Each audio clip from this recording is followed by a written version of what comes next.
Hey, Brian Young here again. Another important piece to managing your FBA business is repricing. Now, you can reprice all your items manually because as the market changes, as books increase and decrease in value, you're going to want to keep your inventory competitive. And so you can do that by going through every week or maybe a couple times every week manually and adjusting the price. I mean, if you listed a book at several $100s and over the course of a couple of weeks it came down to about 150 and you're seeing it selling at that price, you may want to lower your price to catch a sale. Or conversely, if the prices are going up, you may want to go up. A lot of people will raise their prices right before textbook season starts, which is in August, and then they'll also raise their prices up again at the beginning of January, which is usually the beginning of a new college semester. This is especially true for those who are selling nonfiction books like textbooks. And then the rest of the year, you might want to bring your prices down, especially if you're getting close to long-term storage fees and maybe you have a few copies of one book and maybe you want to lower the price so you can sell a couple of those copies out before they have to be sent back or destroyed, or you have to be charged an extra fee. But regardless, you need to be doing some repricing. We use a program called Repriceit.com to handle our repricing. And the reason why we started with them is they're really straightforward and simple. They don't have a lot of the bells and whistles that some of the more expensive like premium products have, but they're very straightforward. It's very simplistic. The problem with repricers is that none of them work very well because they're not able to interpret the data like we want them to.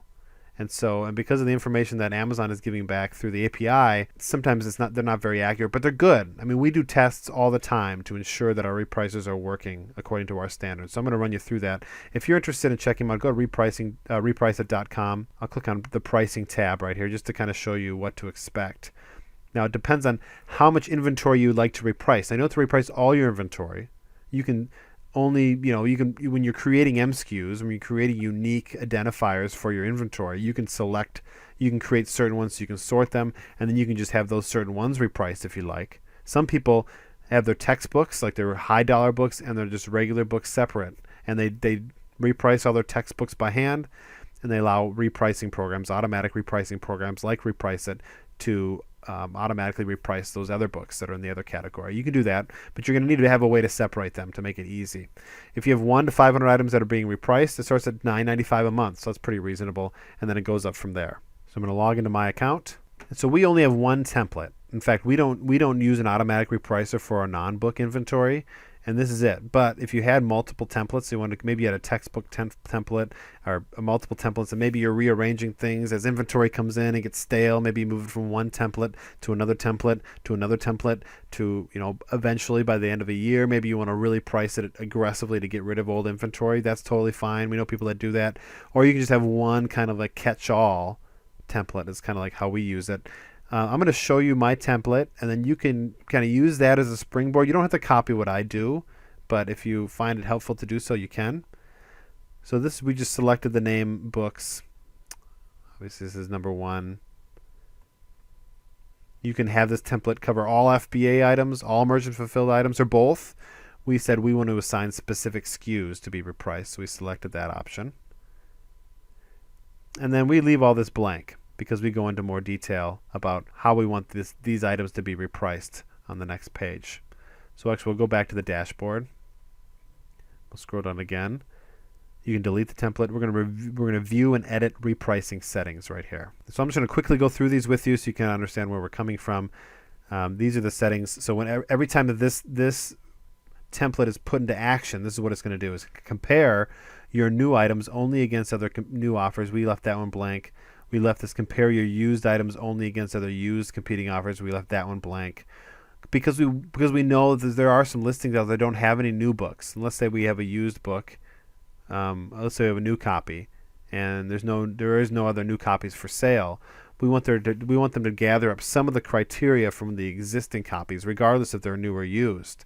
So we don't restrict it to that. Or other times you're listing a used copy and maybe there's no used FBA copies available for sale, just new. So I do want to take the new copies into consideration. Exclude acceptable competing offers.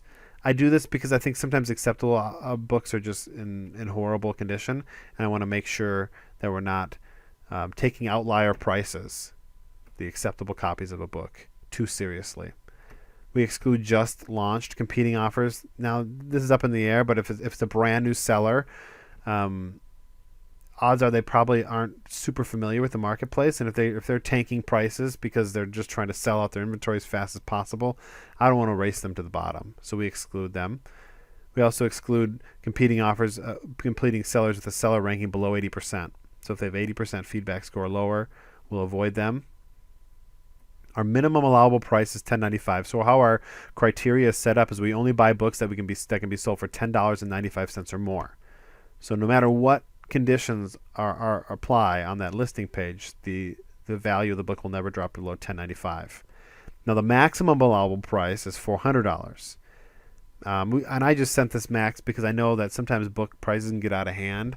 If we ever run into a book that's valued at more than $400, then we will do what we can to separate it from the books that are being repriced, and we'll just handle that one on a one-to-one basis. Next, the maximum number of competing offers to compare against is 6. And again, if you have any questions about why these options are relevant, you can hover over the question mark here, and I'll give you an explanation. So the idea here is the default setting for this is 6. So if you were to set this at 5, then what Repriceit will do is it'll look at the 5 lowest competing offers, and that's it. 6, it looks at 6. So generally, the more that you put on here, the more conservative your repricing will be. And we're interested in having a conservative repricing strategy. Reprice new items when there is at least this many new competing offers, 1. Reprice used items when there's at least this many used competing offers, 1. Sometimes if there's only one competing offer, people have decided they don't want to reprice their item. If there's more than one and that fits the criteria, they want to reprice against those, but that's up to you. The default price, so when there's 0 or too few competing offers for a given item, we set it at $12.95. But rarely does that happen, because basically what you're saying is as long as there's one new and as long as there's one used, I should be able to come up with a good price for this item. If there's 0 of both and there's no data to go off on, then we'll just price the book at $12.95. Now, you can set it so if the price goes up or down a certain percentage, like dramatically, you can pick the percentage here. Then to ignore it, we don't pay too much attention to that feature there. Now, there's different repricing modes. There's lowest possible competing price. You want your item to have the lowest possible competing price. And this one right here, reprice my items at the lowest price by same condition or better. Reprice my items against the buy box owner. Reprice my items using intelligent repricing, and that's the option that we pick. So it says here, this is the default repricing algorithm and generally recommended for most cases. The majority of our time, effort, and research have gone into developing this sophisticated repricing algorithm, so why not take advantage of it? In a nutshell, the repricing engine will first eliminate the outlying prices, those that are too high and too low. Then from there, it'll determine where best to set your price given the condition of your item and the competitive environment, competing prices, conditions, and seller rankings.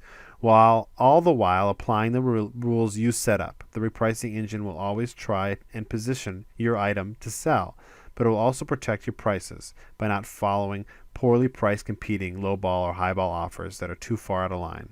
So I like that. I like the fact that they're going to take into consideration the outliers. They're going to take into consideration various sellers. They're going to take into consideration all the offers, use the new that are present, FBA and merchant fulfilled, and they're going to make sure that you're priced competitively. So you're putting some trust into their system, but so far for us it's worked really well. Do not reprice items with a sales rank above. So if you have some really long tail books that you don't mind just camping out on a price for, you could set that to say don't reprice the books that have a rank over 2 million if you'd like.